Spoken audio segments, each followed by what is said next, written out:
Secret Invasion's biggest twist means more than you think. Welcome back to Nerdist News. I'm Dan Casey, and today we're discussing Marvel's Secret Invasion. Episode 4, titled Beloved, confirmed more major fan theories and gave us clues about what lies ahead for the MCU. We're going to break it all down for you in just a moment, but to do so we have to spoil what happens. So if you haven't seen this week's Secret Invasion yet, well, leave now before you see something shocking. Fury, what the hell? Okay, let's get into it, shall we? The episode's title, Beloved, is a reference to Raymond Carver's poem, Late Fragment. We learn this poem holds a deep significance for Nick Fury and his wife Priscilla, who's really the Skrull named Vara. The poem itself is incredibly brief. It reads as follows: "And did you get what you wanted from this life, even so? I did. And what did you want? To call myself beloved, to feel myself beloved on the earth." It's a poignant poetic dialogue about reflecting back on one's life in the face of certain doom. Raymond Carver wrote this poem in 1988. He was on his deathbed battling the cancer that eventually claimed his life at age 50. And there's a certain degree of fatalism with Priscilla invoking this particular poem even back in 2012 when she first shared it with Nick Fury. That scene takes place in the immediate aftermath of the Battle of New York from Avengers. It was a world-shaking event that could have easily claimed Priscilla's beloved, Nick Fury's, life. It was also nearly 2 decades after the Skrulls found themselves a people without a planet.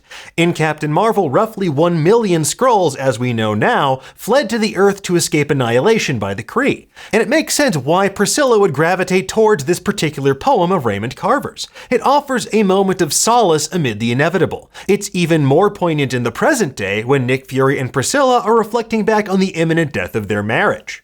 While Priscilla wanted to feel herself beloved by Nick Fury, the Skrull people also wanted to feel beloved on the Earth. It's their adopted home, but they have to live in hiding. They're unable to walk freely in their own skin. It's a sentiment that really hits home during the emotional conversation between Talos and Gaia, which, quick side note, this is yet another example of Marvel's low-key obsession with having beloved father figures saying their final farewells on a bench. I know it's a rock formation for Odin, but it's bench-like. But I digress. Skrulls like Talos and Vara managed to get what they wanted from this life, even so. Others like Gaia and Gravik may have people calling them beloved, but they certainly don't feel beloved on this Earth. Especially considering when we last saw those two, Gravik gunned Gaia down. But don't worry, folks, because at long last, Emilia Clarke gets the Jon Snow treatment. No, she didn't kiss her skrunkle, rather, she came back from the dead. And it didn't take an entire year full of increasingly unconvincing interviews to confirm it. Now, as we theorized last week, this is because Gaia secretly already underwent the super Skrullification process. She was able to extract the memories and knowledge from Dr. Rosa Dalton. She is the geneticist that's being held captive inside a fracking pod. And Gaia used this massive device to give herself at least the powers of Extremis. As you may recall from Iron Man 3, Extremis used nanotech to rewrite genetic code. It gave users advanced healing factors and the tendency to look like they're in an arthritis commercial. Ow, my back is healing, and I feel like I could explode at any moment. What's unclear here is whether or not Gaia gave herself the full gamut of superpowers. It looks like she only loaded 1 vial of DNA into the machine, but if you look closely at the screen, you can see panels for the Frost Beast of Jotunheim from Thor the Dark World, and Cull Obsidian, the member of Thanos' Black Order, who lent a helping hand to the Avengers in Infinity War. Whoa! Ugh. The only one missing from the database entries we saw previously is Groot, but much like Gravik's arm later in the episode, I don't think it's too much of a stretch to assume that Gaia gave herself everything on the menu, even if we only see Extremis so far. Now, by the way, I know there's like only 500 people working at the base at New Skrullos, but pretty impressive that they just left their Super Skrull machine so wildly unattended. As for what the future holds for Gaia, Nerdist staff writer Michael Walsh thinks that she could become one of the MCU's next major heroes. But for more on that, check out his article over on Nerdist. Anyway, that was hardly the most shocking thing that happened this episode, because folks, we got another one! Boom, you looking for this? The #1 suspect in our ongoing Skrull Watch, James Rhodes, turned out to be a frickin' Skrull after all. Boom! I know, I'm shocked too. What? Look, it's me. I'm here. Deal with it. Let's move on. Anyway, the big reveal came when we saw a female Skrull stepping out of the shower, then morphing into Roadie. Now, we don't know who exactly this Skrull is yet, but perhaps she could wind up being the MCU's version of Varanki. In the comics, Varanki was the Skrull queen who impersonated Spider-Woman and masterminded the overall invasion of Earth and the replacement of its mightiest heroes. And given that she's masquerading as the highest profile hero on the show so far, it's entirely possible even if they ditch the royalty angle. Because Roadie's been acting awfully suspicious the entire season, and Fury seemingly called it from word one. I got a lead on a rebel Skrull that's high up in the US government. Now, the biggest clue is when Roadie called Fury Nick. That's what this moment right here, right now is about, Nick. And as we established last week, that's something that only dead people do. I'm sorry, Nick. Don't do this to me, Nick. Nick. It's almost dead, Nick. Nick. Now I know, shut up, Cap's not dead, but I have no object permanence, so he's dead to me. If you really knew Nick Fury, you know that's not true. The other clue is that Roadie mentioned The Undertaker without mentioning that in 1998, The Undertaker threw mankind off Hell in a Cell and plummeted 16 feet through an announcer's table. Your move. When Roadie asks if the bourbon is poisoned, it's a nice callback to their sit-down in episode 2. But, as it turns out, the bourbon is spiked with something. Specifically, nanotech in the form of a liquid tracker. So it looks like Fury was telling the truth after all. Nanotrackers.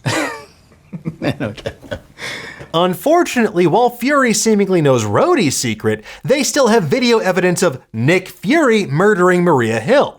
The real question is, when exactly did Roadie get replaced? Well, we'll delve deeper into that in another video, but our best guess is sometime after Avengers Endgame, because to make it any earlier than that would really cheapen the emotional stakes of the Infinity Saga. Because, as we've seen from Quantumania, the Avengers are basically celebrities now. Thank you, Spider-Man.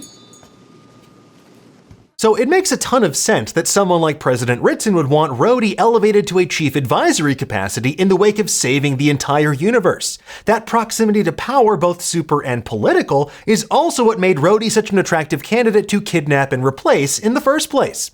It's also the perfect way to set up armor wars. Whenever they wind up rescuing Rhodey, he's going to have his work cut out for him. He needs to recover any Stark tech that may have been misappropriated during his time in the fracking pod. It's a plot that was teased all the way back in Age of Ultron. Boom, you looking for this? Now, as for the President Ritson of it all, for the time being, it seems like Gravik's assassination attempt failed. And while Fury managed to save Ritson, he couldn't stop Gravik from murdering Talos. And unlike Gaia, I don't think Talos has the super strength to survive this one. Even worse, Fury had to leave Talos' body behind. That's going to give world governments a major clue about these Skrulls' involvement in these ongoing attacks. And this will likely be one of the major events that leads to the creation of the Thunderbolts, and people like General Thunderbolt Ross seizing power in Captain America: Brave New World. Now, during this battle, we see two of Gravik's 4 superpowers in action: his stretchy Groot arm and his extremis healing factor. It lets him shrug off a bullet to the face like a mere bee sting. And with just 2 episodes left to go, we have to wait and see how exactly Cull Obsidian and the Frost Beast's abilities will play out. Unless, of course, we've already seen one of those powers. Remember back in episode 2? Didn't Gravik seem just a little too comfortable in that meat locker? Frost Beast, baby! Boom. Anyway, everything's pointing towards a decidedly deadly showdown between Nick Fury and Gravik. But how can you kill someone that can heal from any wound? Go f yourself. Well, Fury's gonna get by with a little help from his friend's newly superpowered daughter. In the meantime, though, we'll have even more deep dives into this show over on Nerdist. But for now, tell us, what did you think of this episode? Did you spot anything that we missed? And who else do you think might be a secret Skrull? Guess we'll never know. Anyway, let us know in the comments below, and for the latest and greatest in the world of pop culture, make sure you stay tuned to Nerdist.com.